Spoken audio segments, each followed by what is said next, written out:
Hey everyone, good morning. मैं हूं sub inspector साधना। मैंने आप लोगों की एमपीएसआई की तैयारी के लिए एक सीरीज़ स्टार्ट की थी और रिसेंटली मैंने एक वीडियो भी बनाया था कि आपकी वैकेंसी बहुत जल्दी अपडेट होने वाला है। वैकेंसी से संबंधित वैकेंसी आपकी आने वाली है। जो आपकी भर्ती प्रक्रिया है वो नवंबर से लेकर जून तक की रहेगी। इसी को लेकर के मैंने भी एक्टिव रहना शुरू किया और मैं वीडियो अपलोड करना शुरू किए। तो उसमें कई सारे लोगों के कमेंट बुक्स को लेकर हैं कि वो कौन सी बुक्स पढ़ें। कई सारे लोग तो बोलते हैं कि बुक का नाम बता दो। तो कोई पर्टिकुलर एमपीएसआई की तैयारी के लिए कोई पर्टिकुलर एक बुक नहीं है, आपको कई सारी बुक्स का सहारा लेना पड़ता है। इसके साथ ही मैं आपको बता देती हूँ कि जो एमपीएसआई के एग्ज़ाम होते हैं वो 2 होते हैं, जो मैंने बहुत पहले अपलोड कर दिया था। और तो पहला जो रहता है उसमें जीएस से संबंधित क्वेश्चन रहते हैं, उसी में मैथ आपका इंक्लूड रहता है। और बाकी जो भी आपका सिलेबस है फर्स्ट पेपर से संबंधित वो उसी में रहता है। सिलेबस भी मैंने आपका अपलोड कर दिया था। जो सेकंड पेपर रहता है वो आपका हिंदी और इंग्लिश का रहता है, जिसमें हिंदी 70 नंबर की रहती है और इंग्लिश 30 नंबर की रहती है। तो अब आपका जो मटेरियल है वो आप कहाँ से इकट्ठा करेंगे, उसी के लिए जो आप बुक्स का नाम बोलते हैं तो मैं उसी के लिए आपको बता देती हूँ कि आपको कौन सी बुक्स का सहारा लेना है जिससे आपका सिलेक्शन हो जाएगा। तो सबसे पहले तैयारी के लिए आप किसी के भी नोट्स ले लीजिए, ठीक है। बिना नोट्स के आप बुक्स भी नहीं पढ़ सकते हैं। यदि मैं आपको बुक्स बता दूंगी तो आप बुक्स भी नहीं पढ़ सकते हैं, क्योंकि कोई भी जो तैयारी रहती है वो एकदम बड़े लेवल पे नहीं होती है। सबसे पहले तैयारी छोटे लेवल से शुरू की जाती है। तो सबसे पहले आप किसी के नोट्स खरीद लीजिए। मतलब हम जब किसी से बातें करते हैं, मतलब हमें पता रहता है कि कौन सी कोचिंग संस्थान के बहुत अच्छे नोट्स हैं, तो आप उसके नोट्स खरीद लें सबसे पहले और नोट्स को ही पढ़ना शुरू करें। करीब आपको 2 या 3 महीने आपको नोट्स को अच्छी तरीके से पढ़ने में ही लग जाएंगे। और तो सबसे पहले आप सारे नोट्स पढ़ लीजिए। और नोट्स हमेशा मैं आकार के ही सजेस्ट करती हूँ। आकार वाले शायद एमपीएसआई के लिए भी देते हैं। किसी लड़की ने मुझे बताया था कि उसकी बात हुई थी, मेरी एक्चुअली कभी बात नहीं हुई उनसे इस संबंध में, पर किसी लड़की ने बताया था कि वो एमपीएसआई के लिए भी अवेलेबल कराते हैं। तो आप उनको फ़ीस पे करेंगे तो वो आपको आपके घर बैठे आपको आपके नोट्स प्राप्त हो जाएंगे। तो सबसे जीएस के लिए आप वही प्रेफर करेंगे जो कि उसके आकार के नोट्स हैं। दूसरा आपका मैथ के लिए आप आरएस अग्रवाल से पढ़ेंगे। जितने भी आपके टॉपिक हैं पूरी नहीं पढ़नी है आपको, मैंने आपको कई बार बताया है। मैथ का जो सिलेबस है वो एमपीएसआई वालों ने डिफ़ाइन नहीं किया था। तो जो मैथ का सिलेबस है वो आप टेक्निकल वालों के लिए, टेक्निकल वालों को उन्होंने डिफ़ाइन किया हुआ है। तो आप जो मैथ का सिलेबस है वो टेक्निकल वाले सिलेबस है उससे आप उसको निकालेंगे, टॉपिक नोट कर लीजिए। इसके साथ ही यदि कोई क्वेश्चन पुराने प्रीवियस ईयर के जो क्वेश्चन पेपर होते हैं उसमें आप एक बार देख लेना। यदि कोई क्वेश्चन किसी टॉपिक से आ रहा है जो आपके टेक्निकल वाले में नहीं है तो आप उसको भी आपको नोट करना है और उसको भी आपको तैयार करना है। तो मैथ के लिए आप ये करेंगे, आरएस अग्रवाल से तैयार करिए। रीजनिंग के लिए आप बर्बल नॉन बर्बल करके एक बुक आती है रीजनिंग की, वो आप ले लीजिए, वो बहुत अच्छी है। उसमें से भी आप वही टॉपिक पढ़ेंगे जो आपके डिफ़ाइन हैं, क्योंकि रीजनिंग का आपका सारा सिलेबस डिफ़ाइन किया हुआ है। हिंदी के लिए आप पढ़ेंगे लूसेंट तो आपको पढ़ना ही है, लेकिन लूसेंट इनफ नहीं है। कई सारे लोगों ने बोला मेरे पास लूसेंट है, और लूसेंट आपके लिए बिल्कुल भी इनफ नहीं। मैं तो कहती हूँ आपके 2% के लिए भी लूसेंट नहीं है, इसलिए लूसेंट पे बिल्कुल भी भरोसे में मत बैठना। लूसेंट के लिए आप शब्द अर्थ प्रयोग वाली हरदे बाहरी आती है, उसका शब्दार्थ बहुत शानदार है। यदि आपने उसको अच्छे से पढ़ा है, आपके क्वेश्चंस गलत होने की संभावनाएं बहुत कम है। हिंदी का बहुत अच्छा वेटेज है, मतलब 70 मार्क्स की आती है, 30 की सिर्फ इंग्लिश आती है। तो हिंदी के लिए आपको मेरे हिसाब से एक बार कैसे भी करके पचौरी सर से पढ़ना नहीं है। मैं पढ़ी हूँ, मैं जानती हूँ, इसलिए मैं आप लोगों को सही बता रही हूँ जो चीज़ है।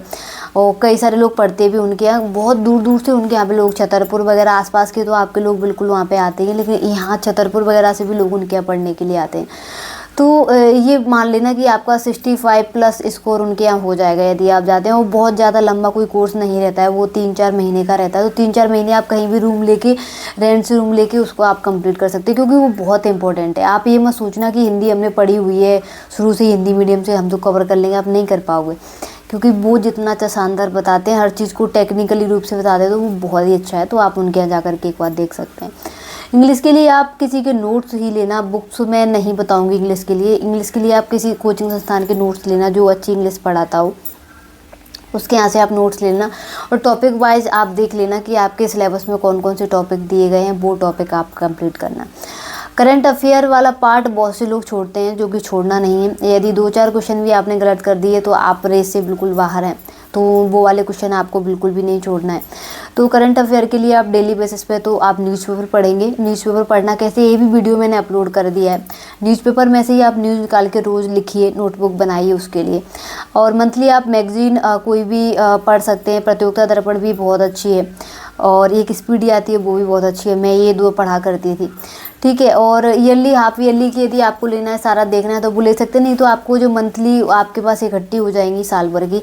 और करंट अफेयर आपको 1 साल का तैयार करना है, 6 महीने का, कोई कहता 8 महीने का, नहीं, आप पूरा 1 साल का तैयार करना, क्योंकि वो 1 साल तक पूरा कवर करते हैं और पूछ लेते हैं उसमें से। तो 1 साल का आप पूरा करंट अफेयर्स तैयार रखेंगे। कई सारे लोग ये बोल रहे हैं वैकेंसी तो आने दो फिर तैयारी स्टार्ट करेंगे, तो बिल्कुल आपका सिलेक्शन नहीं होगा, आप पहले से अपने आप को बाहर मान के बैठो। कई सारे लोग ये भी बोल रहे हैं कि इतनी जल्दी हम तैयारी कैसे करेंगे, तो आप डेफिनेटली तैयारी कर सकते हैं। अभी तो आपके पास टाइम है। यदि आप 6 महीने भी आपने अच्छे से, बहुत अच्छे से तैयारी कर लिया, अगर शुरू से, मतलब आप स्टार्ट कर रहे हैं अभी 0 से, तो आप 6 महीने आपके लिए इनफ हैं, आप आराम से कर सकते हैं। और अभी बुक्स के चक्कर में बिल्कुल ही, कई सारे लोग बुक्स पूछते हैं, तो आप बुक्स के चक्कर में मत पढ़ना। मैं आपको बता दूं, यदि आप नए स्टूडेंट हैं, तैयारी ही कर रहे हैं, तब भी आप बुक्स नहीं पढ़ सकते। तब भी आपको अपनी जो तैयारी है वो आपको अपने नोट से ही शुरू करनी है। और जो पुराने स्टूडेंट हैं उनको पता है कि उनको क्या क्या पढ़ना है, क्योंकि नोट्स वो पढ़ चुके हैं, तो ऑटोमेटिकली वो बुक्स की ओर मूव कर जाते हैं। और मैं अपना एक्सपीरियंस आपके साथ शेयर कर लेती हूँ, क्योंकि आप लोगों को लगेगा कि मैंने क्या किया था, तो मैं अपना आपको बता देती हूँ। तो एक्चुअली मैं MPSI की स्टूडेंट नहीं थी, मैंने कभी MPSI की तैयारी नहीं की है, और मैंने MPPSC की तैयारी की है शुरू से ही। मैंने 2013 से करीब तैयारी शुरू की थी, तो मैंने MPPSC की ही तैयारी शुरू की है। उसी दौरान मैंने एक मेंस दिया था, उसके कुछ दिन बाद ही मेरा ये आ गया था। तो मैंने उसी के दौरान सिर्फ हिंदी पढ़ करके, हिंदी वैसे मैं MPPSC के लिए पढ़ने जाती थी पर्पस से, पर ये दोनों ही मेरे कंप्लीट हो गए थे उसमें, क्योंकि सर पूरी ही पढ़ाते थे। तो मेरा ऐसे, मैंने MPPSC की तैयारी के दौरान ही मेरा MPSI में सिलेक्शन हो गया था। तो मैंने कभी भी MPSI के लिए पर्टिकुलर कुछ नहीं किया है मैंने कि मैं MPSI के लिए कर रही हूँ। हाँ, सिलेबस मैंने देखा था, क्योंकि सिलेबस थोड़ा सा कुछ अंतर है दोनों में, ऑफकोर्स बिल्कुल अंतर है। तो सिलेबस मैंने ज़रूर देखा था। सिलेबस के अकॉर्डिंग जो मेरे पार्ट छूटे हुए थे, जो MPPSC में हम कभी नहीं पढ़ते थे, वो ज़रूर मैंने कंप्लीट किए थे, क्योंकि इसी के एग्ज़ाम की दृष्टि से। तो मेरा ये एक्सपीरियंस था, और मैंने इन्हीं सारे सोर्स जो मैंने आप लोगों को बताए हैं।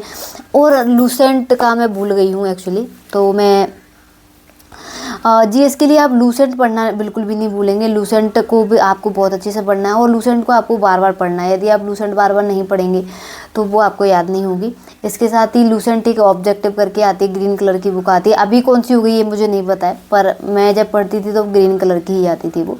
तो ऑब्जेक्टिव वाली वो बहुत अच्छी है। जब भी आप कोई टॉपिक तैयार करते हैं तो उसके बाद तुरंत आपको लूसेंट पढ़नी है, उसके बाद आपको उसके ऑब्जेक्टिव लगा लेने हैं। तो आप लोगों को याद करने की जो याद करने का जो आपका वो रहेगा वो बहुत ज़्यादा रहेगा, मतलब कि चीज़ें आपको लॉन्ग टाइम तक याद भी रहेंगी। तो ये आपका पढ़ने का सिलसिला होना चाहिए। और मैं कई सारी चीज़ें मैं आप लोगों के साथ शेयर करती रहूँगी। सो जुड़े रहिए मेरे साथ। Thank you so much.